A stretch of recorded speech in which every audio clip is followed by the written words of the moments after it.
যাদের কাছে মসজিদ নিরাপদ না, মুসল্লিরা নিরাপদ না, তাদের কাছে দেশ কিভাবে নিরাপদ, এটা আমার প্রশ্ন।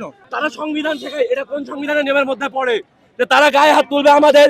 কেন? আমরা কি করতে আসছি? আমরা এখানে ভাই এখানে আসছে, ভাই জিনাদার এখানে, সে একটা অতিথি মানুষ, সে তারে আমরা সর্বোচ্চ এখানে সুরক্ষা দিব, সর্বোচ্চ অতিথি আপ্যায়ন করবো।